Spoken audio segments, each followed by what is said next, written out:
Hello students, welcome to Aspire Academy. মই ধনশ্ৰী এটা নতুন ভিডিঅলে তোমালোক সকলোকে স্বাগতম জনাইছো আমি লাষ্ট ক্লাছত ডেভিড স্কট লগতে ৰবাৰ্টসন আৰু জেনকিনসনৰ কথা আমি পঢ়ি আছিলো আৰু জেনকিনসনৰ খিনি আমাৰ আধা হৈ গল তেও জাস্ট আমি रोल खिनि स्टार्ट কৰিছিলো হে সো এইখিনি মই তোমালোকৰ ফাৰ্স্ট প্যাৰাগ্ৰাফটো মই বুজাই দিছো লাষ্ট ক্লাছত তোমাল আশা কৰিছো তোমালোকে লাষ্ট ক্লাसेस খিনি চাইছা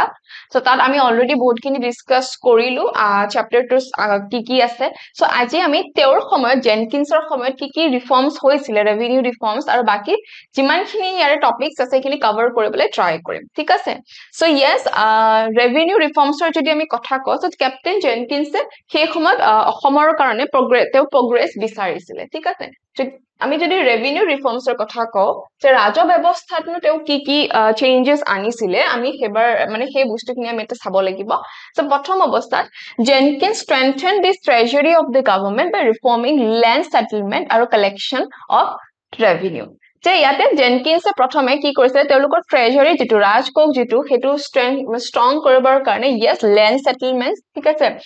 মাটিৰ ক্ষেত্ৰত আৰু কেনেকে তেওঁলোকে ৰাজহ সংগ্ৰহ কৰিব এই গুটেখিনি তেও চেঞ্জেস কিছুমান আনিছিলে he abolished capitation tax on head and introduced land revenue in its place এই যেটো capitation tax আছিল হেতুৰ ঠাই তেও কি কৰিলে land revenue আনিলে he increased land tax আৰু সেই land tax তেও বঢ়াই দিলে ঠিক আছে though tax was abolished on khat but taxes were imposed on the rent free land khat palm under the possessions of the Ahom nobility including the cultivable wastelands যে khator ওপৰত tax টো কি কৰা হৈছিলে abolish মানে নাইকিয়া কৰা হৈছিলে কিন্তু taxes were imposed on the rent free lands যিখিনি মানে rent free land আছিলে ঠিক আছে খাত পাম বুলি যে কয় ভাড়া মানে ভাড়া দিব নালাগে আৰু সেই মাটিখিনিৰ কাৰণে তাত কি কৰিছিলে ট্যাক্স লগাইছিলে under the possessions of Ahom nobility আৰু এইখিনি আহোম সকলৰো আছিল ঠিক আছে আহোম সকলৰো আছিল আৰু যিবিলাক কাল্টিভেবল ওয়েস্টল্যান্ড আছিল মানে খেতি কৰিব পৰা যায় বাট এনে পৰি আছে সেই মাটি বিলাকটো লগাইছিলে tax gold washing from river was given to contractors ঠিক আছে যে খুন মানে নদীৰ পৰা খুন যে উলিয়াই সেই কামখিনি কিছুমান কন্ট্ৰাক্টৰৰ দিছিলে rivers and natural tanks were given on leases and thereby the government earned a lot of cash but the common people could not fish there যে যিবিলাক নদী আছিল যিবিলাক মানে ট্যাঙ্কস আছিল ঠিক আছে সৰু সৰু পানী থকা ঠাই আছিল তো তাক কি কৰা হৈছিল যে লিসত দিছিলে মানে কিছু বছৰৰ কাৰণে কোনোবা কন্ট্ৰাক্টৰ লাইক 50 বছৰ 100 বছৰৰ কাৰণে কাক দিছিলে কন্ট্ৰাক্টৰক দিছিলে আৰু তাৰ পৰা বহুত ক্যাশ ঠিক আছে নগদ ধন তেওঁলোকে মানে ব্ৰিটিছ চৰকাৰে পাইছিলে কিন্তু তাত যিখিনি সাধাৰণ মানুহ আছিল তাতে গৈ তেওঁলোকে মাছ মাৰিব নোৱাৰা হৈছিল Jenkins administration also imposed tax on the grazing lands forest wood bamboo som tree etc আৰু কি কৰিছিলে তেও grazing landৰ ওপৰতো ট্যাক্স লগাইছিলে মানে যত গৰু ছাগলে গৈ খা খাই সেই ঠাইটো তেও ট্যাক্স লগাইছিলে forest wood ঠিক আছে কাঠ বিলাক যে থাকে তাতেও মানে জংগলৰ পৰা গৈ যে যিবিলাক কাঠ থাকিব সেইবোৰৰ ওপৰতো তেও ট্যাক্স লগাইছিলে বাহৰ ওপৰতো লগাইছিলে som tree ওপৰতো তেওলকে লগাইছিলে moreover Jenkins increased the income of the government by imposing stamp duty in 1855 AD income tax in 1860 AD import duty and license tax etc in Assam যে ইয়াৰ উপৰিও Jenkins কি কৰিছিলে তেও stamp duty লগাইছিলে আৰু income tax ও লগাইছিলে import duty ও লগাইছিলে license tax ও লগাইছিলে কেতিয়া লগাইছিলে stamp duty লগাইছিলে 1858 ত income tax লগাইছিলে 1860 import duty আৰু license tax ও লগাইছিলে ঠিক আছে তাৰ পিছত কি কৰা হৈছিল districts were divided into some revenue unit called Tangani and were placed under Phukon Raskwa and Borua আৰু districts বিলাকত কি কৰা হৈছিল কিছুমান revenue ভাগ কৰা হৈছিল revenue circleত ঠিক আছে ৰাজহ চক্ৰত ভাগ কৰা বুলি আমি ক'ব পাৰো আৰু তাক নাম দিয়া আছিল টংগানি বুলি আৰু এই ঠাইবোৰত কাৰ আন্ডাৰত আছিল এই ঠাইবিলাক ফুকন ৰাজখোৱা বৰুৱা ঠিক আছে এওলোকৰ আন্ডাৰত আছিল they were assisted by Hazarika Hoykyas and Boras আৰু এই ফুকন ৰাজখোৱা বৰুৱা এওলোক কোনে সহযোগ কৰিছিল Hazarika Hoykya আৰু Bora they got a part of the total revenue collected আৰু তেওঁলোকে যিবিলাক ৰাজহ কালেক্ট কৰিছিলে তাৰে অকণমান অংশ তেওঁলোকেও পাইছিলে later on Tonganis were replaced by the formation of Mosas and were managed by the Mozadars এই টংগানী বিলাকক পিছত মজালৈকে চেঞ্জ কৰা হৈছিল আৰু এই প্ৰত্যেকটো মজাতে কি কৰা হৈছে এজন মৌজাদাৰক ৰখা হৈছিল Apart from the aristocratic people, respected common people were also appointed as Mozadars. যিখিনি অভিজাত মানুহ আছিলে হাই ক্লাস উচ্চ মানে সোসাইটি যিবিলাক উচ্চ খাপৰ মানুহ আছিলে তেওঁলোকৰ উপৰিও যিখিনি মানে সাধাৰণ ৰাইজ আছিলে তাৰে যিখিনি মানুহৰ সন্মান আছিলে তেওঁলোককো মৌজাদাৰ হিচাপে নিযুক্তি দিয়া হৈছিল this helped to reduce the class distinction in Assamese society আৰু যে কমন মানুহকো তেওঁলোকে মৌজাদাৰ বনাইছিলে যিখিনি উচ্চ খাপৰ মানুহ আছিলে তেওঁলোককো বনাইছিলে সো তাৰ কাৰণে যিবিলাক ক্লাস ডিভিজন আছিলে ঠিক আছে শ্ৰেণীৰ ভাগ ভাগ থাকে যে সেই বস্তুখিনি অসমীয়া সমাজত কমিছিলে On the other hand, the aristocratic classes were discontented to work or listen under this type of Mozadars. কিন্তু কি হৈছিলে যিখিনি সাধাৰণ মানুহৰ পৰা যিখিনি মজাদাৰ হৈছিলে সো তেওঁলোকৰ কথা এই যিখিনি নবিলিটি উচ্চ খাপৰ মানুহ আছিলে aristocratic যিখিনি ক্লাস আছিলে তেওঁলোকে শুনিবলে বেয়া পাইছিলে they regarded it's disgraceful আৰু তেওঁলোকে এটো মানে নিজৰ অপমান কৰাৰ নিচিনা পাইছিলে যে আমাতকে তলৰ খাপৰ মানুহৰ কথা আমি কিয় শুনিম ঠিক আছে Jenkins thought that the aristocratic classes centered in Jorhat might create disturbances so he shifted the district headquarters from Jorhat to Shibosagar যে যিখিনি Jorhator aristocratic মানুহ আছিলে সেইখিনিয়ে কিবা সমস্যা কৰিব পাৰে বুলি জেনকিনছে ভাবিছিলে আৰু তাৰ কাৰণে কি কৰিছিলে জুৰহাটৰ পৰা শিৱসাগৰলৈকে তেওঁলোকে হেডকোৱাৰ্টাৰটো শিফট কৰিছিলে Of course he strongly argued that the communication of Shibosagar was better than Jorhat আৰু তেওঁ কৈছিলে যে জুৰহাটতকে শিৱসাগৰৰহে কমিউনিকেশন মানে যোগাযোগ ব্যৱস্থাটো ভাল বুলি কৈছিলে River Bhogdoi was less deep and not suitable for communication unlike Dikho and its flood washed the town যে ৰিভাৰ ভুগদৈ কি হৈ গল মানে ইমান বেছি ডিপ নহয় আৰু কমিউনিকেশনৰ কাৰণে ইমান ভাল নহয় যেনেকৈ দিখো ভাল হয় ঠিক আছে To show progressive attitude, British government in Assam abolished slave system on bonded labor in 1843 AD. যে আৰু বেছি তেওঁলোকে progress বা উন্নতি কৰিবৰ কাৰণে কি কৰিছিলে slave system ঠিক আছে এই চাকৰ ৰখা বা দাহ প্ৰথাটো কি কৰিছিলে তেওঁলোকে abolish নাইকিয়া কৰি দিছিলে but this only helped the European tea planters because they could engage the free slave in the tea gardens as laborers so এই labor খিনি আগতে কি কৰিছিলে আহোম সকলৰ বা আহোম nobilityত কাম কৰিছিলে কিন্তু সেই যেটো দাহ প্ৰথা আছিল সেইখিনি বন্ধ কৰি দিলে কিন্তু বন্ধ কৰি দিয়াৰ পিছতো তেওঁলোকৰ একো ভাল হোৱা নাছিল অৱস্থা তেওঁলোকে actually যিখিনি ইউৰোপিয়ান টি প্লান্টাৰ্স আছিল ঠিক আছে যিখিনি চাহ বাগানৰ মানুহ আছিল যিখিনি ইউৰোপৰ পৰা যিখিনি মানুহে আহি এটা চাহ বাগান খুলিছিলে প্লান্টাৰ্স যিখিনি আছিল তেওঁলোকৰহে বেছি সহায় আছিল কিয়নো এই লেবাৰছ খিনিকে তেওঁলোকে এই চাহ বাগিচাত লগাইছিল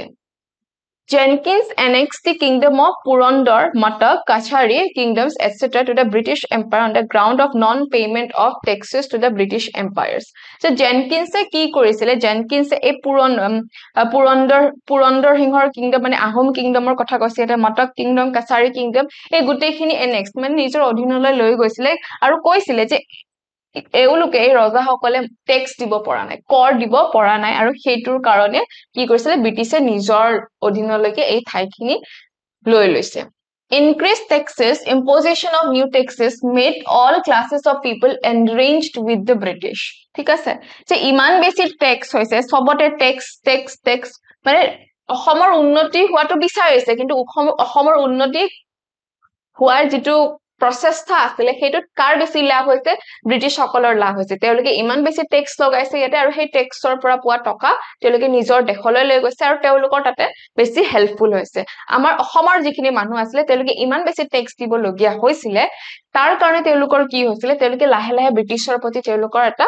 খুব আৰম্ভ হৈছিল being unable to pay taxes the aristocratic classes of people left most of the land barren আৰু এই ট্যাক্স দিব নোৱাৰাৰ কাৰণে যিখিনি aristocratic অভিজাত শ্ৰেণীৰ মানুহ আছিল তেওঁলোকেও কি কৰিছিল মাটি বিলাক এনে পেলাই থৈছিল তাতে তেওঁলোকে খেতিও কৰিব পৰা নাই এনে পেলাই থৈ দিছিল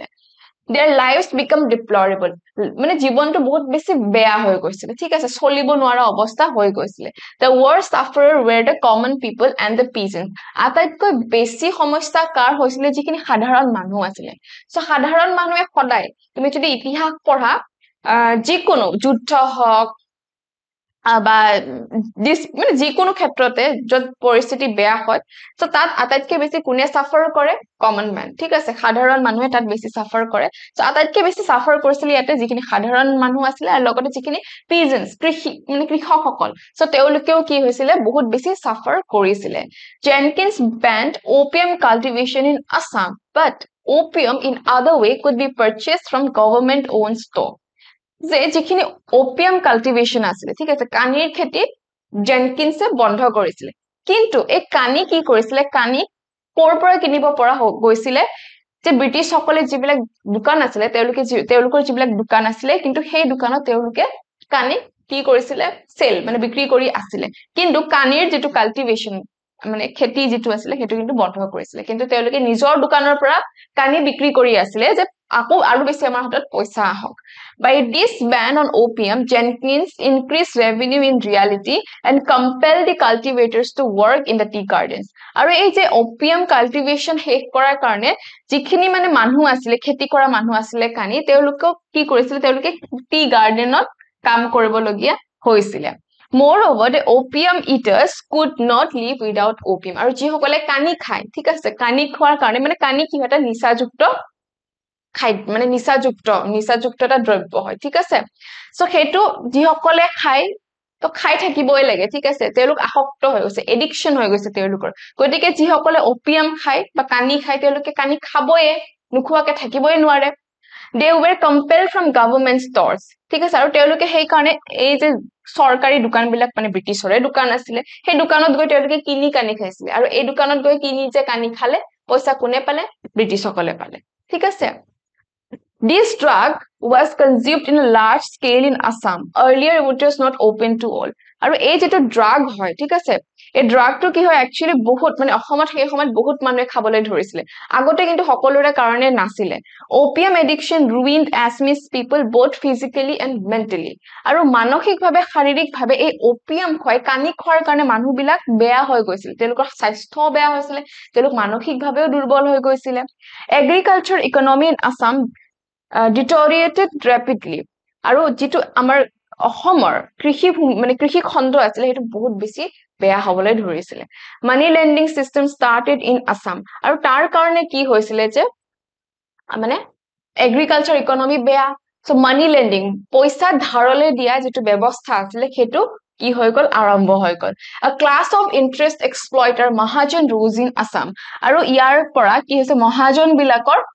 আবিৰ্ভাৱ হল ঠিক আছে মহাজন বিলাকৰ আবিৰ্ভাৱ হল সো এওঁলোকে কি কৰিছিল টকা মানুহক ধাৰলৈ দিছিল তাৰ বাবে তেওঁলোকে সুত এটা লৈছিল ইন্টাৰেষ্ট এটা লৈছিল আৰু সেই ইন্টাৰেষ্টৰ ওপৰত ভিত্তি কৰি কি কৰিছিল তেওঁলোকৰ ইনকাম হৈছিল আৰু তেওঁলোক খুব ধনী হৈছিল কিয়নো সেই সময়ত ব্ৰিটিছ চৰকাৰে ইমান মানুহৰ ওপৰত ট্যাক্স লগাইছিল আৰু ট্যাক্স কিনি কেনেকৈ দিব লাগে তেওঁলোকে ক্যাশ পইচা মানে ক্যাশ মানে নগদ ধন দিব লাগিব আৰু সেই যেতে নগদ ধন আগৰ যেহেতু আহোমৰ সময়ৰ পৰা অসমীয়া মানুহৰ হাতত তেনেকুৱা ক্যাশ মানে তেওঁলোকে তেনেকে ট্যাক্স দিয়াৰ ব্যৱস্থা নাছিলে ব্ৰিটিছ সকলে অহাৰ পৰা ক্যাশৰ থ্ৰুৰে ৰেভিনিউ কালেক্ট কৰে আৰু যেতিয়া মানুহখিনে ক্যাশ দিবলগীয়া হৈছিল সো মানুহৰ হাতত হিমান ক্যাশ নাথাকে তেওঁলোকে বাধ্য হয় এই মহাজনৰ ওচৰত যাব লাগে তেওঁলোকৰ পৰা ক্যাশ লব ধাৰত তেওঁলোকে ক্যাশ লব আৰু সেই ক্যাশ খিনিকৈ ব্ৰিটিছ চৰকাৰক তেওঁলোকে ট্যাক্স দিব আৰু এই যে মহাজন সকলে ধাৰ দিলে টকা এই মানুহখিনি সাধাৰণ মানুহখিনি তাৰ বাবদ মহাজনখিনেও এটা ইন্টাৰেষ্ট লৈ থাকিব তেওঁলোকৰ পৰা গতিকে যিখিনি সাধাৰণ মানুহ আছিল তেওঁলোক দুয়ো ফালৰ পৰা ইমান বেছি সুখিত হৈ গৈছিল আমি তাৰ পিছত আমি গম পাম যে বহুত ৰিভল্ট আৰম্ভ হৈছিল Thus, it is seen that the reforms of Jenkins improved the condition of the British traders as well as the British government rather than the local Assamese people. The Jenkinsৰ যেটো তেও কাম কৰিছিল হেখিনি একচুয়ালি progress বা উন্নতি বুলি কলে কাৰ উন্নতি হৈছে ব্ৰিটিছ সকলৰহে উন্নতি হৈছে আমাৰ অসমীয়া মানুহৰ একো উন্নতি হোৱা নাই সো আমি এতিয়ালৈকে যিমানখিনি পঢ়িলো তাত আমি এটাই দেখিছো যে উন্নতি যদি হৈছে কাৰ হৈছে ব্ৰিটিছ সকলৰহে হৈছে অসমৰ মানুহৰ হোৱা নাই কিয়নো ইমান বেছি ট্যাক্স লগাইছে সকলো বস্তুতে ট্যাক্স গতিকে অসমৰ মানুহৰ কেনেকৈ উন্নতি হ'ব পাৰে এটো তোমালোকে নিজে বুজিব পাৰিবা This was proved by the revolt of 1857 and the peasant uprising that followed thereafter আৰু এই টেক্স লোৱাৰ এই কৰ ব্যৱস্থাৰ কাৰণে ইমান বেছি অতিষ্ঠ হৈ গৈছিল অসমীয়া মানুহখিনি আমি পিছত দেখিবলৈ পাইছিলো যে ইয়াতে 1857 ঠিক আছে 1857 চনত সিপাহী বিদ্ৰোহ হৈছিল লগতে ইয়াৰ পিছত আমি বিভিন্ন কৃষক বিদ্ৰোহ দেখিবলৈ পাম ফুলগুৰি আপৰাইজিং দেখিবলৈ পাম আমি লাচিমা দেখিবলৈ পাম ঠিক আছে এনেকুৱা ধৰণৰ আমি কৃষক বিদ্ৰোহ আমি অসমত দেখিবলৈ পাম ঠিক আছে এই যিখিনি কৃষক বিদ্ৰোহ হয় এইখিনি আমি ক্লাস 10 ত পঢ়িবলৈ পাম ঠিক আছে কিন্তু তোমালোকে এটা বস্তু মনত ৰাখিবা এই গুটেইখিনি ব্যৱস্থাৰ কাৰণে লাহে লাহে মানুহৰ মাজত ইমানে বেছি ব্ৰিটিছৰ বিৰুদ্ধে খং উঠিছিল যে তেওঁলোকে সিপাহী বিদ্ৰোহতো যোগদান দিছিল আৰু বহুত কৃষক বিদ্ৰোহ হৈছিল ঠিক আছে সো ইয়ালৈকে আছিল তোমালোকৰ যিখিনি সেই সময়ত মানে ব্ৰিটিছ সকলৰ কমিশনাৰ আহিছিল ডেভিড স্কট হক লগতে জেনকিন্স ৰবাৰ্টসন সো তেওঁলোকে কি চেঞ্জেস আনিছিল সেই বিষয়ে আমি পঢ়িলো ঠিক আছে এতিয়া আমি পঢ়িম district formation in the Brahmaputra valley Brahmaputra উপত্যকাত জিলা কেনেকৈ বনোৱা হৈছিল সেই বস্তুটো আমি ইয়াতে চাম By this time, British occupied Brahmaputra Valley was divided into 4 districts. So British যেতিয়া occupy কৰি ললে তেতিয়া কি আছিল তোমালোকৰ Brahmaputra Valley was divided into 4 districts. চাৰিখন জিলাত ভাগ কৰা আছিল ঠিক আছে They were Gwalpara, Kamrup, Dorong including Bishwanath and Nagaon. ঠিক আছে গোৱালপাৰা আছিল কামৰূপ আছিল দৰং যত বিশ্বনাথো আছিল আৰু নগাঁও আছিল In old records Nagaon district is mentioned as Khagarijan আমি যদি আগৰ যদি ৰেকৰ্ড চাও পুৰণি ৰেকৰ্ডৰ মতে কি হয় নগাঁও একচুয়ালি খাগৰিজান বুলিহে উল্লেখ কৰা হৈছিল at that time this district was extended up to Dhonshiri river to the east আৰু এই নগাঁও জিলাখন কি আছিল সেই সময়ত ধনশিৰি ৰিভাৰ ঠিক আছে ধনশিৰি ৰিভাৰলৈকে কি আছিল এক্সটেন্ড আছিল ধনশিৰি ৰিভাৰ যদি চাও এটো নগাঁওৰ পৰা মানে গোলাঘাটৰ সাইডত আছে ঠিক আছে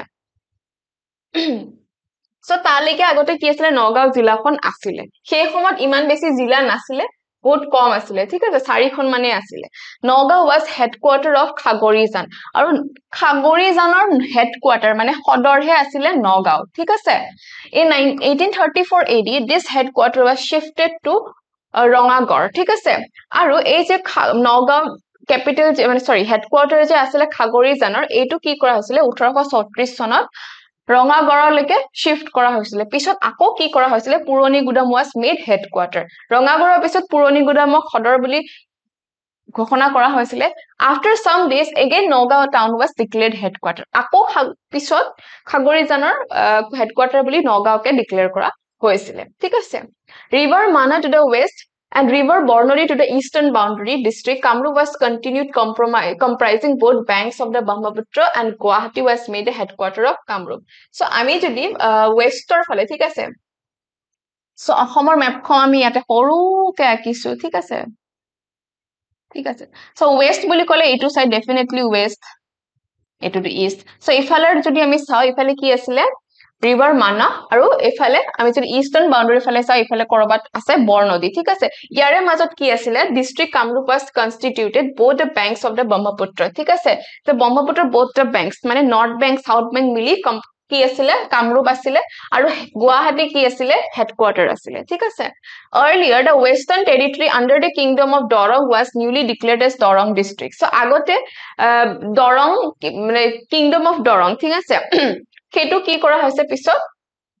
Dorong district বুলি ঘোষণা কৰা হৈছিল its headquarter was at first in Mongoldoy প্ৰথমতে হেডকোয়াৰ্টাৰ Dorong districtৰ কোট আছিল মঙ্গলদৈত আছিল but this place was regarded unhealthy কিন্তু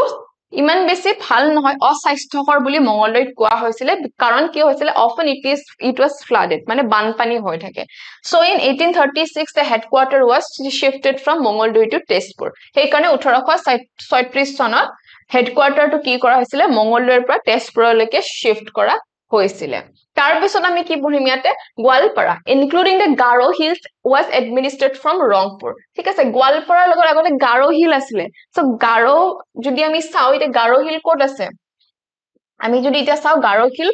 মেঘালয়ৰ সাইডত আছে ঠিক আছে সো সেই সময়ত গোৱালপাৰা লগতে গাৰো হিলছ গুটে কি একেলগে আছিলে আৰু ৰংপুৰৰ পৰা এডমিনিষ্টাৰ কৰা হৈছিলে after the Burmese war during the time of David Scott Gwalpara came under his jurisdiction আৰু Burmese আৰু এই সময়ত মানৰ যেটা যুদ্ধ হৈ আছিলে ডেভিড স্কটৰ আন্ডাৰত কি আহিছিলে গোৱালপাৰাখন আহিছিলে Gwalpara was made a new district separating from Rangpur so Rangpuৰৰ পৰা সেপাৰেট কৰি গোৱালপাৰা কি কৰা হৈছিলে নতুন এখন জিলা বনোৱা হৈছিলে later on Garo Hills was separated from Gwalpara and a new district was formed তাৰ পিছত Garo Hillকো সেপাৰেট কৰা হৈছিলে আকৌ নতুন ডিস্ট্ৰিক্ট এখন বনোৱা হৈছিলে again when regular steamship started sailing from Gwalpara headquarters was shifted to Dhubri তাৰ পিছত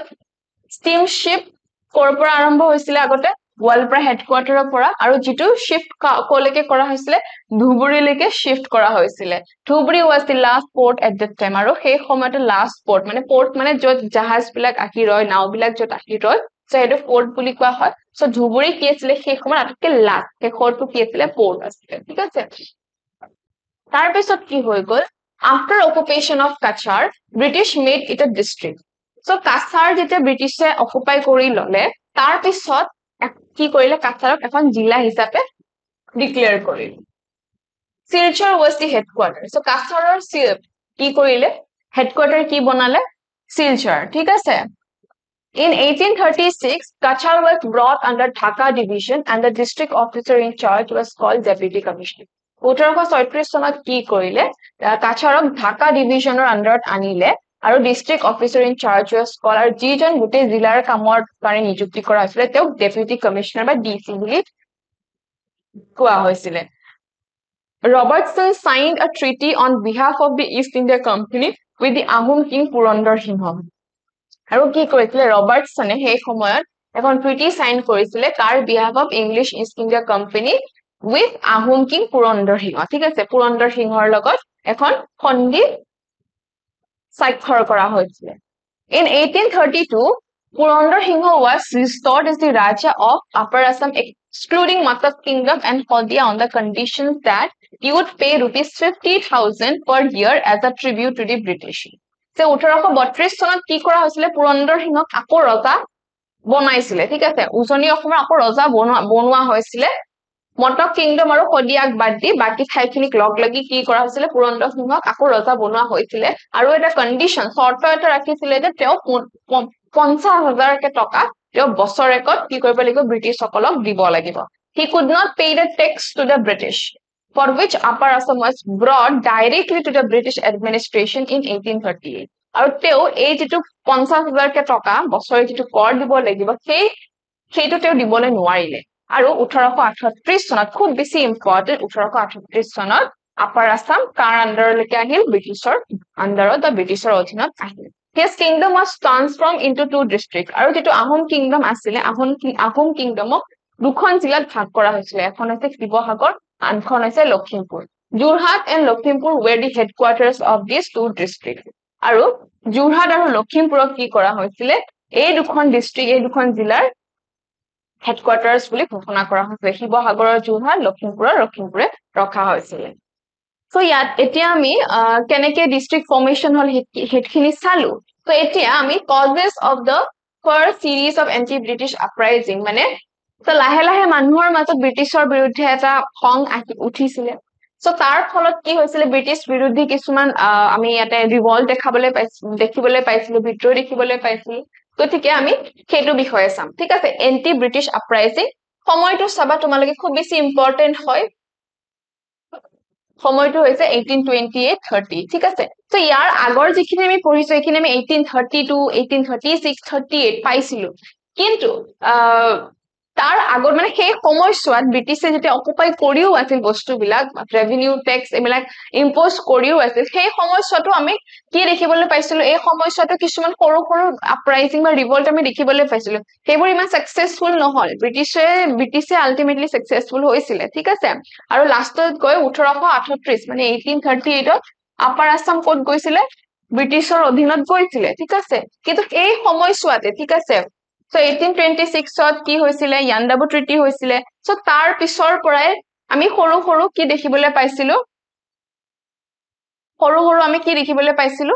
বিদ্ৰোহ দেখিবলৈ পাইছিলো সো সেই বিদ্ৰোহৰ কথাই আমি ইয়াতে পঢ়িম ঠিক আছে সো এই সময়ছোৱাত ব্ৰিটিছে নিজৰ মতে টেক্সেস ইম্পোজ কৰি আছিল কৰ লৈ আছিল ৰাজহ সংগ্ৰহ কৰি আছিল কিন্তু কিছুমান ৰিভল্ট মানে আপৰাইজিং সেই সময়ত হৈছিল ঠিক আছে though the Assamese people welcome British as reliever of Burmese atrocities after 2 years of their occupation of Assam 3 anti-British uprisings were occurred continuously যে প্ৰথম অৱস্থাত আমি কি দেখিছিলো যে ব্ৰিটিছে কৈছিল যে আমি মানসকলৰ পৰা বচাবলৈহে অসম আহিছো গতিকে মানুহখিনি ধুনিয়াকে তেওঁলোকক আদৰি লৈছিল কিন্তু লাহে লাহে দেখা পোৱা গৈছিল যে ব্ৰিটিছে তো ইয়াতে পাৰ্মানেন্টলি থাকিবলৈ আহিছে গতিকে কি হৈ গল পিছত লাহে লাহে তাৰ কাৰণে আমি বিদ্ৰোহ দেখিবলৈ পাইছো causes of the first series of anti-British uprising so কি হৈছিল after 2 years of occupation of Assam 3 anti-British uprising were occurred continuously 1826 ৰ পৰা আসিলে সো 1826 ৰ পৰা 1828 লৈকে দুবছৰ তেওঁলোকে শাসন কৰি আছিল ব্ৰিটিছে আৰু তাৰ পিছতে দুবছৰ পিছত কি হৈছিল আমি ইয়াতে তিনিবাৰকে ইয়াতে আমি এন্টি ব্ৰিটিছ আপৰাইজিং দেখিছো ঠিক আছে এটা ফাৰ্স্ট সিৰিজ প্ৰথমতে কি আপৰাইজিং হৈছিল আমি এবাৰ হেতু চাইলো With the introduction of British administration in Assam, the Ahom nobility under the Ahom king had to lose some privileges like land and property, servants, pike, etc., which were earlier enjoyed by them. The British ohar loge loge jikhini Ahomor jikhini mane rajaghoria lok asile teolukor ki hoy gol teolukor jibilak privileges asile thik ase mane teolukor kisuman mane খা সুবিধা আছিল মাটি আছিল তেওঁলোকৰ মানে লগোৱা লিকোছো এবোৰো আছিল so হেবোৰ কি হৈ গল তেওঁলোকে লাহে লাহে মানে তেওঁলোকৰ হেখিনি নোহোৱা হৈ গল ঠিক আছে যে তেওঁলোকৰ যিখিনি সুবিধা পাইছিল সেই সুবিধাখিনি তেওঁলোকৰ নোহোৱা হৈ গল the discontentment of the Ahom nobility was the main reason of the uprising এই যে আহোম সকলে যে নিজৰ যিখিনি খা সুবিধা আছিল তেওঁলোকৰ যিখিনি বিলাসিতা তেওঁলোকৰ যিখিনি বিলাসী যিটো মানে একদম বিলাহিতা আছিল তেওঁলোকৰ যেটো বিলাহি জীৱন আছিল হেতু কমি গল আৰু তাৰ কাৰণে কি হৈ গল মানে তেওঁলোকে ব্ৰিটিছক ভাল নোপোৱা হ'ল ঠিক আছে তো হেতু এটা প্ৰধান কাৰণ আছিল আহোমসকলৰ in courses of time the aristocratic classes of people realized that the East India Company would never hand over Assam to the Ahom monarch আৰু এটা কথা গম পালে যে যিখিনি মানে উচ্চ বিষয়া আছিল আহোমসকলৰ যে গম পালে যে ইংলিশ ইষ্ট ইন্ডিয়া কোম্পানী আমাক আকৌ অসমখন গুটাই নিদিয়ে আহোমক আকৌ গুটাই নিদিয়ে so and the promises made in 1820 in Guwahati was false আৰু গুৱাহাটী proclamation যিখিনি তেওঁলোকক আশ্বাস দিয়া হৈছিল হেখিনি গুটেখিনি মিছা আছিল The aristocratic class did not get administrative posts under the British which they had earlier enjoyed with high social status যে তেওঁলোকৰ আগতে যিখিনি বহুত মানে ভাল স্ট্যাটাস আৰু হাই একদম উচ্চ খাপৰ তেওঁলোকৰ যেটো মানে মৰ্যাদা আছিল আৰু যিখিনি তেওঁলোকৰ পদ আছিল সেই পদখিনি ব্ৰিটিছ প্ৰশাসনত নাপালে ঠিক আছে আহোমৰ সময়ত তেওঁলোকে পাইছিল during the Ahom rule posts were hereditary and anyone born in aristocratic family with minimum knowledge of administration was selected for a high post so আগতে আহোম সকলৰ কি আছিল hereditary মানে generation wise মানে ৰজা ঘৰৰ মানুহে ৰজা হ'ব পাৰিব so যিখিনি aristocratic মানে যিখিনি উচ্চ খাপৰ মানুহ আছিল তেওঁলোকৰ যদি জ্ঞান কমো হয় knowledge কমো থাকে তথাপিও তেওঁলোকে উচ্চ খাপৰ কি পদ পাব পাৰে কিয়নো তেওঁলোকে কত জন্ম পাইছে ভাল ফ্যামিলি বা ৰজা ঘৰত জন্ম পাইছে ঠিক আছে তো ফ্যামিলি ওয়াইজ আছিল but the British in Assam without any class distinction appointed the educated people in some posts কিন্তু যেটো ব্ৰিটিছৰ প্ৰশাসন আছিল তাত কি আছিল এনেকুৱা ধৰণৰ ক্লাছ ডিস্টিংশন নাছিল যে ৰজা ঘৰৰ মানুহে ৰজা হ'ব পাৰিব তেনেকুৱা কোনো নাছিল যিখিনি শিক্ষিত মানুহ আছিল সেই শিক্ষিত মানুহখিনিক ব্ৰিটিছসকলে কি কৰিছিল নিজৰ কামৰ কাৰণে লৈ লৈছিল next কি হয় First, the British tried to appease some of the nobility by offering posts and pension. So, প্ৰথম অৱস্থাত ব্ৰিটিছে কি কৰিছিল যে যিখিনি আহোম nobility আছিল যিখিনি ৰজাঘৰীয়া মানুহ আছিল তেওঁলোকক বিভিন্ন পোষ্ট বা বিভিন্ন পদ পেনশনও দিছিল ঠিক আছে but all the nobility did not get opportunity especially regarding pension কিন্তু সকলোৱে সমানে কি পোৱা নাছিল পেনশন বা সকলোৱে সমানে সা সুবিধা পোৱা নাছিল কিছুমানে পাইছিল those who got even opportunity were criticized as lazy and inefficient by the British আৰু যি সকলে সুবিধাখিনি পাইছিলেও কিন্তু তেওঁলোকক এলেহুৱা আৰু তেওঁলোক ইমান বেছি efficient তেওঁলোক ইমান দক্ষ নহয় ব্ৰিটিছৰ কাৰণে বা ব্ৰিটিছ প্ৰশাসনৰ কাৰণে তেওঁলোক ইমান বেছি দক্ষ নহয় সো হেতু কাৰণে তেওঁলোকক মানে সমালোচনাও কৰা হৈছিল কিয়নো সো ব্ৰিটিছৰ মানে ব্যৱস্থা মানে ব্ৰিটিছৰ যেটো প্ৰশাসনিক ব্যৱস্থা হেতু বেলেগ তাতে মানে ইংলিশ ল্যাঙ্গুৱেজ ইউজ কৰা হৈছিল যেটো আহোম সকলে জনা নাছিলে সো আহোম সকলৰ যেটো ব্যৱস্থা আছিল হেতু বেলেগ আছিল সো হেতু তেওঁলোক বহুত বেছি এফিশিয়েন্ট আছিল কিন্তু যেটা ব্ৰিটিছ সকল আহিলে সো ব্ৰিটিছৰ যেটো এডমিনিষ্ট্ৰেচন টু বেলেগ হয় তাতে ৰিকুৱায়াৰমেন্টস বেলেগ থাকিব তাত ইংলিশ ল্যাঙ্গুৱেজ ইউজ হ'ব যেটো আহোমে ইমান মানে আহোমৰ ইমান জনা নাই তেওঁলোকে এটো বস্তু ইমান নাজানিছিলে right Economically, they were ruined, losing their earlier lands, khat palm, and became unemployed. আৰু যিবিলাক তেওঁলোকৰ মাটি আছিল সেই মাটিখিনিও তেওঁলোকৰ পৰা গুচি গল গতিকে তেওঁলোক unemployed হৈ গল ঠিক আছে they had to pass their lives through economic distress আৰু খুব বেছি মানে তেওঁলোকে স্ট্ৰেছত কষ্ট কৰি তেওঁলোকে জীৱন নিৰ্বাহ কৰিবলগীয়া হৈছিল British employment of Bengali bureaucrats who were appointed with British administration also created discontentment among the nobility আৰু এই বেংগলৰ পৰা যিখিনি এডুকেটেড মানুহ আছে যেহেতু আহোম সকলে ইমান বেছি এফিশিয়েন্ট নাছিলে ব্ৰিটিছ এডমিনিষ্ট্ৰেচনত তাৰ কাৰণে বেংগলৰ পৰা যিখিনি এডুকেটেড মানুহ আছিল তেওঁলোকক মানে মাতি অনা হৈছিল ইয়াত অসমত কাম কৰিবলৈ যিখিনি আহোম সকলে ভাল পোৱা নাছিলে Though peace prevailed after the Burmese atrocities, but the increased land revenue and various taxes made the economic life of the common people deplorable. যে Burmese সকলে যেটো অত্যাচাৰ কৰিছিল সেই অত্যাচাৰৰ পৰাটো শান্তি পালে কিন্তু ব্ৰিটিছ সকলে যিখিনি কি কৰিলে ট্যাক্স কৰ লগাইছে সেইখিনিৰ কাৰণে মানুহৰ জীৱন বেয়া হ'বলৈ ধৰিলে অৰ্থনৈতিক দিশত কি হৈ গল মানুহৰ জীৱনটো বেয়া হৈ গল ঠিক আছে Especially, they had to pay tax in cash instead of physical labor. Especially, they had to pay tax in cash instead of physical labor, and scarcity of cash circulation worsened their situation. So, agote tumalukok yate koisu je আহোমৰ সময়ত কি আছিল যে তেওঁলোকে ট্যাক্সৰ মানে তেওঁলোকে কৰৰ বিনিময়ত কি কৰিছিল তেওঁলোকে কাম কৰি দিছিলে ঠিক আছে আহোম সকলক কিবা কাম কৰি দিছিলে কিন্তু ব্ৰিটিছ সকলৰ কি আছিল তেওঁলোকে ক্যাশ ঠিক আছে থ্ৰু ক্যাশ মানে নগদ ধনেৰে তেওঁলোকে কৰ দিবলগীয়া হৈছিল যাৰ কাৰণে তেওঁলোকৰ ওচৰত মানে অসমৰ মানুহখিনিৰ মাজত কোনো ধৰণৰ ট্যাক্স মানে ক্যাশ নাছিলে ঠিক আছে সো ফিজিক্যাল লেবাৰ তেওঁলোকে দিব পৰা নাছিলে গতিকে তাৰ কাৰণে খুব বেছি কি হৈ গল তেওঁলোকৰ মানে পৰিস্থিতিটো বেয়া হৈ গল To get rid of it, many people left their homestead. আৰু এইটোৰ কাৰণে বাচিবলৈ বহুতে কি কৰিছিলে মানে গুছি গৈছিলে ঠিক আছে When the British promise of restoring the administration to the Ahom prince immediately after the expulsion of the Burmese was not fulfilled, the common people also became discontent. যে যিখিনি প্ৰমিস কৰা হৈছিল যে বাৰ্মিছ সকল যোৱাৰ পিছতে আহোম প্ৰিন্সক মানে তেওঁলোকে ৰেষ্টৰ কৰিব যিবিলাক প্ৰমিস কৰা হৈছিল প্ৰথমতে ব্ৰিটিছ সকলে সেই প্ৰমিসখিনি নাৰাখিলে আৰু তাৰ কাৰণে যিখিনি সাধাৰণ মানুহ আছিল তেওঁলোকো বহুত বেছি মানে ব্ৰিটিছৰ বিৰুদ্ধে তেওঁলোকৰো খুব এটা আছিলে they welcomed the British in the faith that they would go back like Captain Wells আৰু ব্ৰিটিছ সকলেও মানে ক্যাপ্টেন ওয়েলছৰ নিচিনাকে ঘুৰি যাব বুলি মানে ভাবিছিলে ঠিক আছে মানুহখিনি কৈছিলে তো মানুহখিনিৰ বিশ্বাসখিনিও তাত ভাঙি গল betraying the people they occupied Assam আৰু অসমৰ যিখিনি মানুহ আছিল তেওঁলোকক betray ঠিক আছে মানে বিশ্বাসঘাতকতা কৰা নিচিনা হৈছিল capable of resisting the mighty Mughals repeated invasion, the Assam people who succeed now took arms against the British for liberation. The aristocratic class gave leadership. Say, আমি যদি আহোমৰ ইতিহাসৰ কথা পঢ়ো মুগলে যেতিয়া আক্ৰমণ কৰিছিলে অসম তেতিয়া আহোমে কি কৰিছিলে আহোমে তেওঁলোকক আহিব দিয়া নাছিলে তো 17 বাৰ মুগলে আক্ৰমণ কৰিছিলে কিন্তু এবাৰো অসমত সোমাব নোৱাৰিলে ঠিক আছে অসমত সোমাই তেওঁলোকে দখল কৰিব নোৱাৰিলে ঠিক আছে আৰু ঠিক তেনেদৰে এতিয়াও তেওঁলোকে কি কৰিছে ব্ৰিটিছৰ বিৰুদ্ধে তেওঁলোকে এতে আকৌ আৰ্মস লৈছে ঠিক আছে আকৌ অস্ত্ৰ তেওঁলোকে হাতত দাঙি লৈছে আৰু ইয়াতে কোনে লিডাৰশিপ কৰিছিলে সেই সময়ত যিখিনি আহোমৰ যিখিনি নবিলিটি আছিল ঠিক আছে এৰিষ্ট্ৰকেট আছিল অভিজাত শ্ৰেণীৰ লোক আছিল তেওঁলোকে ইয়াতে লিড কৰিছিলে ঠিক আছে সো আজিৰ ক্লাছটো মই ইয়াতে শেষ কৰো নেক্সট আমি ৰিভল্ট অফ গুমধৰ কোঁৱৰ ধনঞ্জয় পিয়লি ফুকন জিউৰাম দুলিয়া বৰুৱা এওঁলোকৰ ৰিভল্ট খিনি আমি চাম সো আই হোপ তোমালোকে ইয়ালৈকে বুজি পাইছা